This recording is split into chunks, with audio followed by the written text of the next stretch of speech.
আমাদের দেশের নীতিহীন রাজনীতির এটা হচ্ছে একটা চালচিত্র।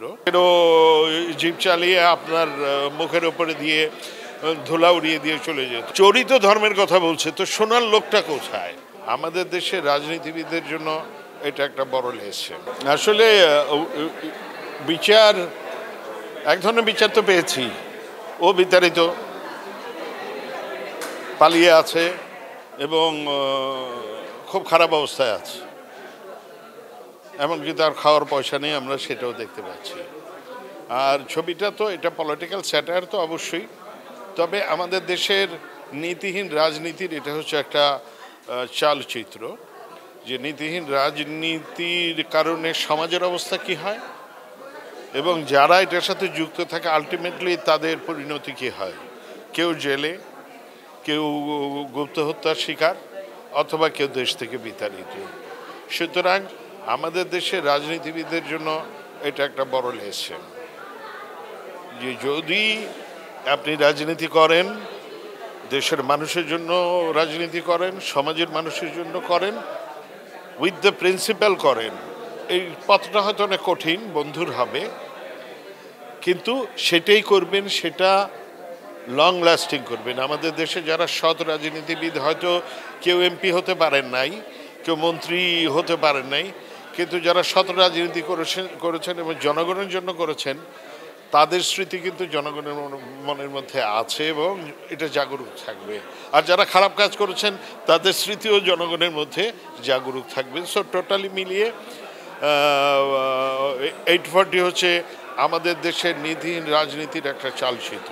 অনেক আছে, আপনারও তো পরিচিত আছে অনেক, এত বেশি বিগত সময়গুলিতে এত বেশি আমাদের পাশে, হয়তো আপনার বাড়ির পাশে, আপনার মহল্লায়, যাকে আপনি কোনোদিন হয়তো চিন্তাও করেন নাই, দেখা গেল পাজেরো জিপ চালিয়ে আপনার মুখের উপরে দিয়ে ধুলা উড়িয়ে দিয়ে চলে যেত। আমি একটা কথা গত কয়েক বছর অনেকবার বলেছি, সেটা হচ্ছে যে আগে শুনতাম যে জ্ঞানীজনেরা বলতো চোরানা শোনে ধর্মের কাহিনী, আর এখন অবস্থা এমন দাঁড়িয়েছে চরিত ধর্মের কথা বলছে, তো শোনার লোকটা কোথায়?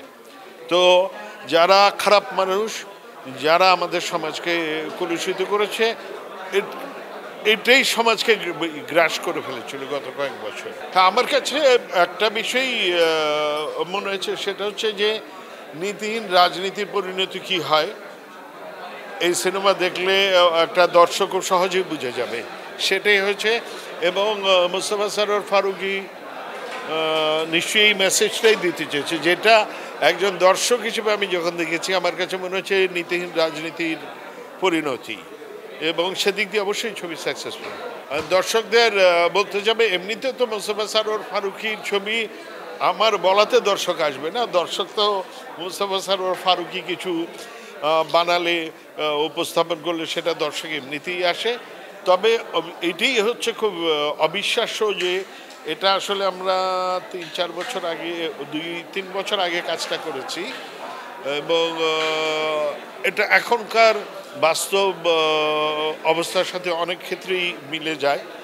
আমি মোস্তফা সরোয়ার ফারুকীর একটা ইন্টারভিউ দেখেছিলাম, যে সে বলেছে খোদার কসম এমন হবে আমি জানতাম না। আমরাও যখন এই সিনেমাতে অভিনয় করি, আমার কাছে এখন মনে হচ্ছে যে যদি পরিস্থিতি আগের মতো হতো, তাহলে কি এই ছবিটা সেন্সর বোর্ড সেন্সর দিত কিনা, বা দর্শক এই ছবিটা দেখতে পেত কিনা, এটা আমার সন্দেহ আছে।